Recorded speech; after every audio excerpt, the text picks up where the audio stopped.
If you've got a water pump style without a hole, all you do is grind a little flat spot like they did there and take a drill bit, you drill a hole in it.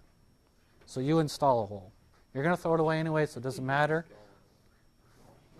What the secret is, what you need to be careful about is don't make the hole so close to the bearing that you can't get your pin in there. And we've had people do that because they're not paying attention. Usually you only do it once and then you're like, oh yeah. And so the hole has to be high enough up here to get this pin in there in relation to the tool. So it needs to be up a little bit. But you just drill your own hole.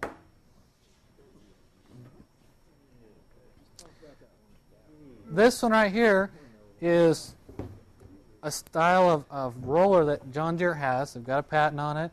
It's a Wiley roller. It's designed to actually stand the grass up. If you watch a film of it, the way when it turns, what it does is it kind of moves the grass a little bit, and it causes the grass to stand up. And they've had a lot of people that I've visited with that switched to this style of roller really enjoy it. They really help stand the grass up better. It doesn't collect pine cones, because the way it's slanted, if pine cones get stuck in there, they tend to spit out. So courses with lots of pine cones or debris that gets stuck in the rollers, this works pretty well. There's no scrapers with this because they just don't plug up. So if you've got a straight grooved roller like this one, they tend to get plugged up and you need some sort of scraper to clean it out. You can eliminate it with this style. These are $225 a piece on sale. This one is what happens when you hit a semi at 55 miles an hour, and this is on the back of your truck. And so this was in an accident, and it wasn't somebody hitting a tree, but the salesman was traveling down the road, and a semi stopped in front of him, and he rear-ended him 55 miles an hour. The fairway mower broke all the straps and hit the front of the trailer, and that's the damage that took place. The fairway mower flew up, hit the roll cage. It had a ROPS on it. Hit the ROPS, set back down. It never even damaged the ROPS or any rest of the machine. But it did destroy this. Yeah, and that's a heavy roller. So pretty tough and pretty stout. And the semi wasn't moving, so it kind of come to a sudden stop. No, there was the semi that he hit a semi in front of them.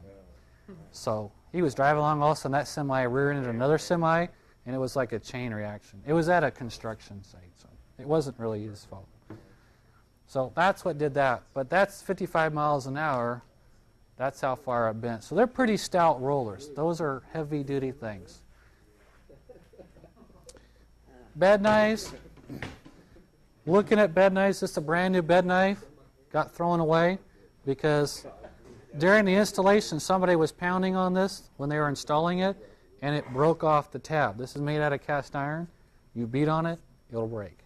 And so cast iron does not handle breaking. So cast iron flexes a little bit, which is kind of why they use it, and it's easy to manufacture, but it's brittle if you start beating on it and hitting things. So be careful. Very hard to weld, and so trying to weld this up, there's a good chance it would distort. I can't remember where I got this from. They just replaced it and got a new one on there. So a brand new bed bar, right from the factory or whoever you buy it from. When you install a bed knife on it, it's going to cause the bed knife to warp. And so because these things can flex a little bit, when you install this bed knife, it's going to conform to the bed bar. And there's people that have made jigs and put these things in grinders and tried to make them perfectly flat, because brand new you'll find them that are bent for just, I don't know, odd, weird reasons. So when I install a new bed knife onto a bed bar, first thing is you always start with your screw in the center. And when you install it, you need to torque it using a torque wrench. Start in the center and work your way out. So you're going to alternate back and forth, always towards the outside. You're trying to push the slack to the outside. That's very important. The other thing that's very important is the bolts themselves that you use. If you don't put anti-seize on them, when it comes time to try to take those things out, man, they can be a nightmare. And so having an impact screwdriver works really well. It's a type of screwdriver that you hit with a hammer. It causes a downward force and a twisting force. So it drives it into the screw and breaks it loose. That's about the only thing that actually really works well. How many people have seen an impact